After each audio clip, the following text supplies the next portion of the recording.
The new year is approaching, and every time the new year rolls around, there's always this mentality of new year, new me, or what goals am I going to set? And I think for entrepreneurs, one of the most deflating things of all time is when you set goals. And by the time February rolls around in the new year, you're like, wow, I'm completely off track. I've totally lost everything that I wanted in regards to momentum, in regards to what I actually wanted to accomplish. And I'm way behind the eight ball. And now I just feel like I'm going to throw it in the trash and I'll try it again next year. That's pretty much a mindset that can creep in over time. And the realities are is goals are really, really good. However, if you don't create systems to achieve them, you're never going to get there. And I think that's the biggest problem is we tend to set these really big goals. And again, that's a positive, but we don't really talk about how we're going to implement the systems to get there. And we focus more on the goal than the systems itself. And today we're going to talk about that. We're going to talk about what are your goals for the year 2026? What kind of systems can we put in place to establish those goals, and how to really simplify the process and create good tangible things that you could look at the end of the year and say, hey, was this a successful year? Did I hit those goals? Why or why not?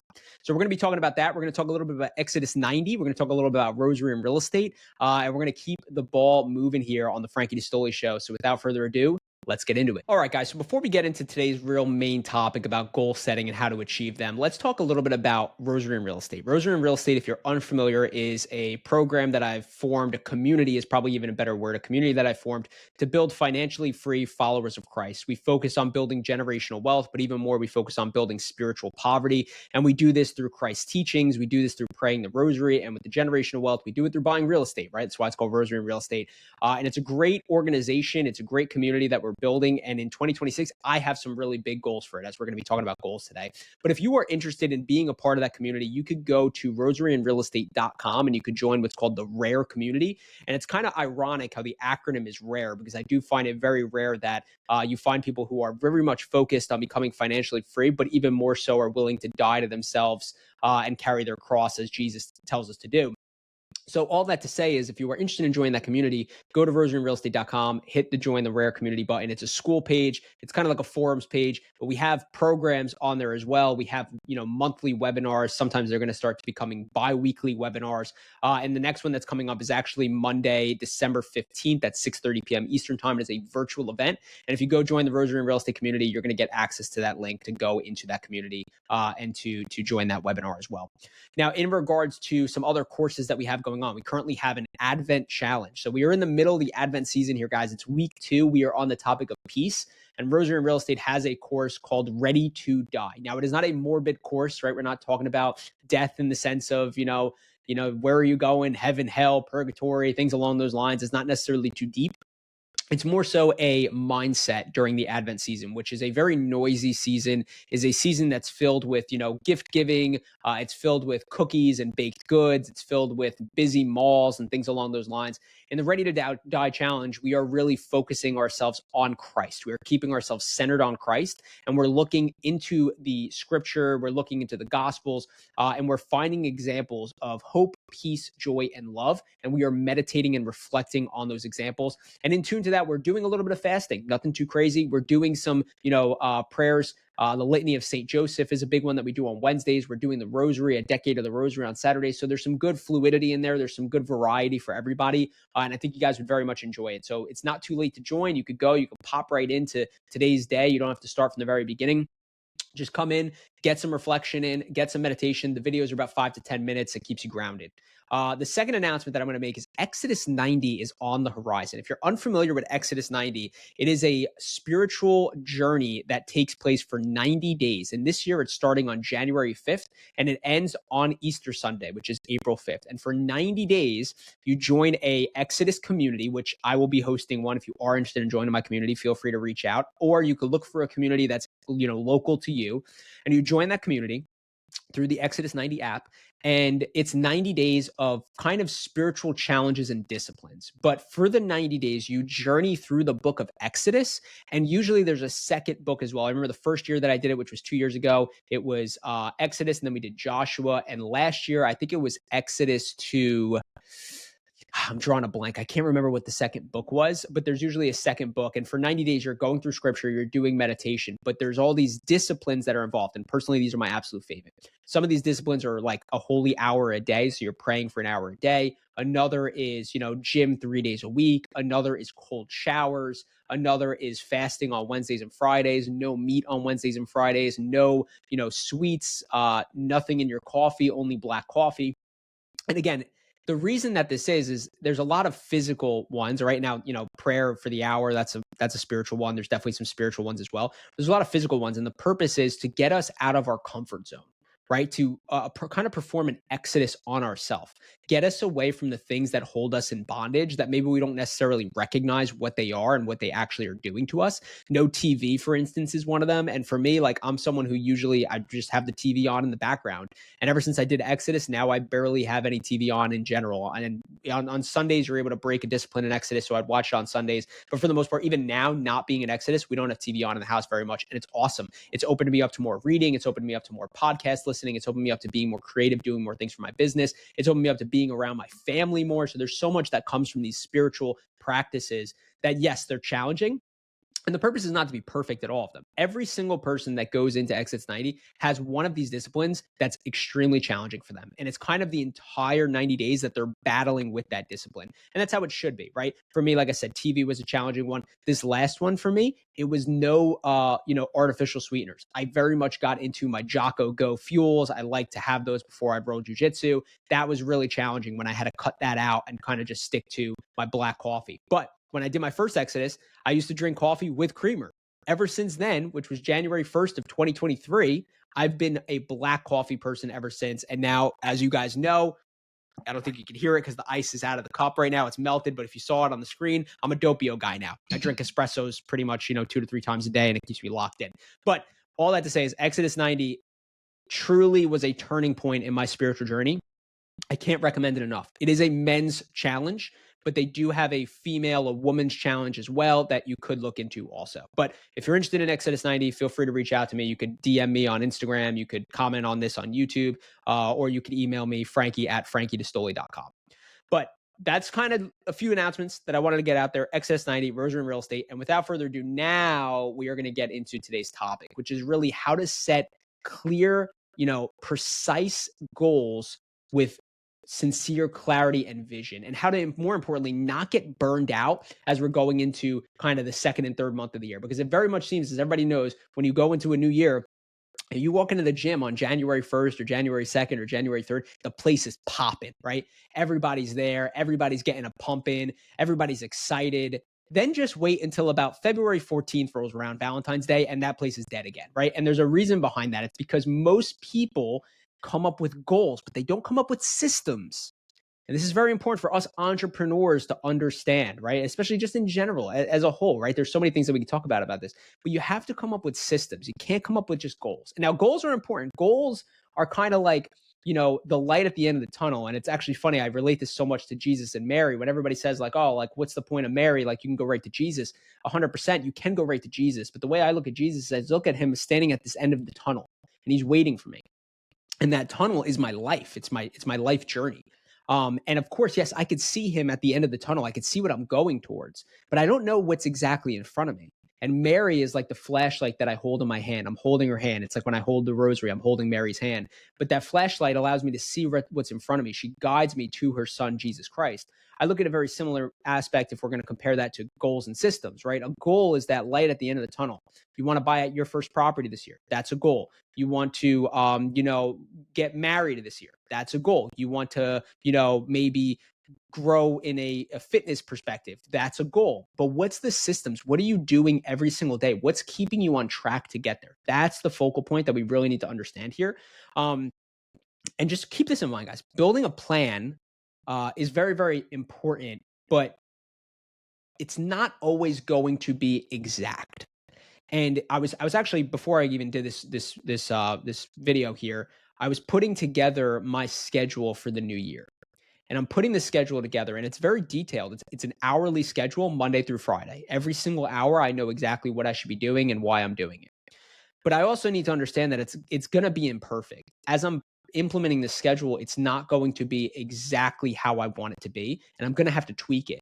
But not having a schedule is way worse than having an imperfect schedule. Just as not having systems is way worse than having imperfect systems. You need to have some systems. And once you have those systems running, now you know, okay, where is the faulty, engine, or what's not necessarily clicking here? How do I adjust those? So that's really what we really want to understand here. And as we talked about, you definitely want to have that differentiation between goals and systems, but you also don't want to overcomplicate the process. I think this is something that I personally fall into a little bit as well. There's that saying, KISS, right? Keep it simple, stupid. That's how you want to really look at this. Keep it simple. Don't overcomplicate. Don't try to have this whole grand scheme plan of how you're going to do every single day of the 365 days of the year to hit your goal. Now, you could eventually break down to that, but ultimately figure out what the goal is and then create small steps to get to that goal. And as you're moving along, you could understand things, you could feel things out, and then you could start to become a little more detail oriented. Another thing that I think is important to understand is don't try to change everything all at once. I think, sometimes we have, and I'm 100% guilty of this, guys. I'm 100% guilty of this. Sometimes we have this idea of who we want to be, and we go absolutely full tilt. And that's not necessarily a bad thing. It's not bad to dive head first, but you also need to understand limitations and realities, right? So let's just say, for instance, like, you want to go to the gym twice a day, right? You want to get in insane shape, and your commitment is you're going to go twice a day, but you work a very demanding job and you have, 3 children at home. You're setting yourself up for something that's very, very challenging. It might not necessarily be necessary to go to the gym twice a day. It might be necessary for you to block out an hour of your morning and have one really, really good workout and then focus on diet for the rest of the day, something along those lines. It's hard to change everything all at once. You want to stack your habits. And I actually did an episode on this a couple of weeks ago. We talk a lot about habit stacking. We talk about Atomic Habits. It's a really good book. And at the end of this, I've got to remember to recommend a few books for you guys. But that's a good one to keep in mind is build in some very, very simple things that you could do and then stack on top of those things as time goes on. It's a lot easier to do that. Also, that helps a lot with momentum. If you say, hey, this first week, January 1st to January 7th, I'm going to go to the gym every single day for 15 minutes. And what that's going to do is it's going to get me into the habit of going to the gym every single day, which ultimately is going to get me closer to my goal of being X amount in weight and benching X amount in pounds, right? Something along those lines. Now, after you do that for week 1 to 7, or excuse me, from day 1 to 7, now from, 8 to 14, you're going to the gym every single day, but you're going for 30 minutes a day. And you see how you're building up to that. And the importance there is you're building up momentum. Whereas let's just say January 1st to January 7th, you said, I'm going to go to the gym twice a day. And you do that for the 1st to the 7th and you get burnt out. And then the second week comes around, 8 to 14, and you miss a day. Now that momentum is gone. It's gone. So it's important. You rather start small and stack versus go in with all of your chips stacked and try to maintain that level all throughout. It's not going to work. You can't make a total mindset and life shift that early, right? And I think I relate to this a lot with reading. I go through ebbs and flows with reading. Some months I'll read really, really well and I'll read, a handful of books one month. And then the next 2 months, I won't read anything at all. And that's kind of not great. And I think sometimes I put myself in a mindset of like, hey, I'm going to read 20 pages a day when I wasn't reading at all. And then the realities are it's like, I can't do that. I need to say, hey, I've been off my game on the reading. I'm going to start with just 5 pages every single morning at 5 a.m. That's what I'm going to do. And after I do that for the first week, I'm going to see how I feel. And from there, maybe I'll go up to 10 pages. Or maybe I'll put in another time slot. So I'll do 5 pages at 5 p.m. or 5 a.m. And then I'll do another 5 pages at 8 p.m. So now I hit my 10, right? It's all about stacking. It's all about building up. And why this is very important is because as we talked about, that burnout by February is so common, right? And a good way of saying it is it's like the February fizzle, right? It kind of fizzles out a little bit. That's where the motivation dies. And again, motivation is short term. Discipline is long term. As my boy Jocko Willink says, discipline equals freedom. It's so true, right? Be disciplined. Be disciplined on the small things. You don't need to be disciplined with an insane schedule and an insane amount of work. You need to be disciplined with small things, and that'll lead to big impacts. be disciplined about the way you structure your workday. Even if it's just, this hour I'm checking emails, this hour I'm making phone calls and doing acquisition appointments, and this hour I'm, focusing on my property management. Whatever it is, even if it's a short amount of time, but it's intentional and it's consistent, it's going to lead to great impacts. That's what we really want to understand. Now, as we kind of are continuing forward here, we need to understand there's a 3-part vision framework that I'm going to pitch to you guys. The first part is identity. Who do you want to become this year? And I think when we think about goals, right, we think about them in the term of what's kind of more tangible, right? Like, let's just say, like, I set out a goal to read the Bible in a year, right? And a goal that I'm kind of throwing around in my head right now is I want to read the Summa Theologian by Thomas Aquinas in a year. It's 2,900 pages. It's going to be very, very challenging if I try to, get about that. But okay, so let's just say you want to read the Bible in a year. That's fantastic, right? And that is a goal. It's a goal for you. And there's ways to create systems. I'll shout out Father Mike Schmitz. He's got a whole podcast. You just listen to a section of his podcast every single day and boom, you've done the Bible in a year. But let's just say that's the goal. But what does that equate to? Who do you become in that process? Do you become someone who is more faithful? Do you become someone who has more of a moral and theological intellect? Do you become someone who now is able to refer to scripture and base your life off of it? Who are you becoming? What's your identity by hitting that goal? If you say, my goal is to put up 225 in the bench this year, awesome. That's a good goal. But who are you becoming by hitting that goal? Are you becoming someone who increases in fortitude and that's why you're doing it? Because you want to, understand how to push against, hard times that, you're going to have to work to get that weight up? Are you someone who is doing it because you want to be healthier for your family? Or are you doing it because you want to take a sick pic on Instagram and flex the pecs? I mean, like, you got to understand why you're doing it. And that ties to the identity. And when you tie it to the identity, now it's more impactful. Now it's actually something that you are striving to become, not just something to achieve, but something to become. You are becoming something. You're becoming a better person by hitting the goal. And by doing that, it's going to help you stay stronger throughout the process. So that's step one. We need to understand the vision. We need to understand the identity. Who are we going to become by accomplishing this goal this year? Number 2 is direction, right? What 3 outcomes matter most? What's most important here, right? So let's just take the Bible in a year example again. Let's say your goal is to read the Bible in a year. And the reason you're doing that is to grow closer to God, grow closer to Jesus Christ, and to base your life off of his word. Okay, that's your identity. We have your goal, which is tangible. What 3 outcomes matter most within reading the Bible in a year, right? What are the 3 things that we're trying to pull from this? Okay, and as we kind of had mentioned there a little bit, we're trying to pull a deeper relationship with Christ. We're trying to pull a better understanding for scripture, and we're trying to pull more moral intellect. Those are the 3 outcomes. So at the end of the year, you want to be able to put your stamp on those 3 things. Did you grow closer to Christ at the end of the year?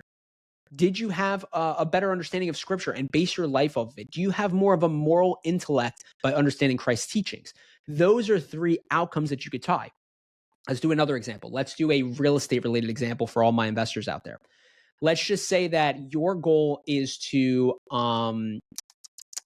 optimize your acquisition process.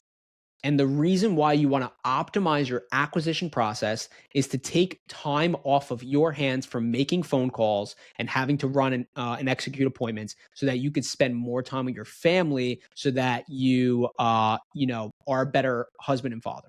Let's just say that's it, right? And again, I'm pulling a lot of this off the cuff here. What are the 3 outcomes that matter most there? I would say time that you spent with your family, systems that you implemented and how they've been working, in regards to fluidity and execution. And let's say reporting so that you understand where you're spending marketing money and why it's working or why it's not working, right? Again, the further you go down this, the more you're going to have better, detail in regards to what you're actually saying here. But that's a way to look at this, right? So we have the goal, we have the identity, we have the 3 aspects that we are controlling that are in regards to the outcome, right? What are the outcomes that matter most here that we're trying to achieve? And then the structure is last, right? What weekly actions guarantee the progress? So again, taking the Bible in a year one, breaking the Bible in a year down to monthly, books that need to be read at each month, scripture verses that need to be read each week, and then scripture verses that need to be read each day, right? You can literally take the Bible, break it down, and you know exactly what you need to read every single day in order to complete it in a year, right?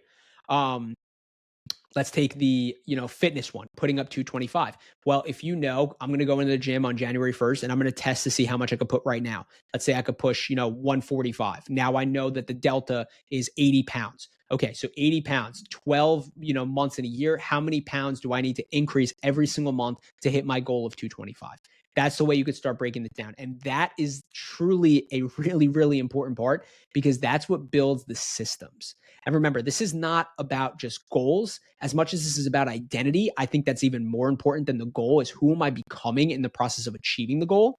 But if we do not have the structure, if we don't have the systems in place, that goal is going to get fizzled out. You're going to get the February fizzle, as we're calling it, right?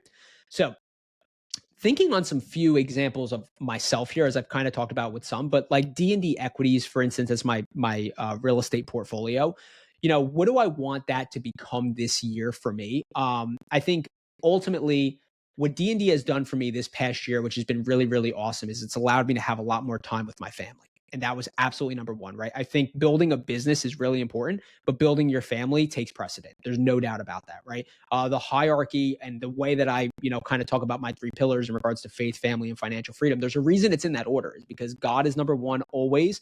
Everything that we have is from Him, directly from Him. Number two is family, the family that we're building, the domestic church that we're building with my wife and my children and your spouse and your children. That is extremely important. That solidifies salvation. That solidifies union with God in heaven. And then financial freedom, I put on my third tier, because it is important to me. Of course, I'm trying to grow and achieve generational wealth. Of course, I want to pass down assets and something that my children can lean on in regards to finances. But overall, that's third, because if I pass down financial freedom, but I don't pass down faith, I have not done my job as a father, right? So that's kind of my outlook on life there. And D&D has played a great role in allowing me to have more free time with my family, which has allowed me to build out my domestic church even more, which is really, really awesome. And I think looking at D&D for this upcoming year, the vision that I really have for it is taking it to the next level in regards to generating revenue from other sources. We mainly do the BRRRR strategy. We flipped one house this year. I have plans to flip more houses next year, as does my partner, Steve. We want to start implementing more wholesale. That's something that we haven't really dabbled too much in, even though my background is in wholesaling. We've been very much buy, buy, buy.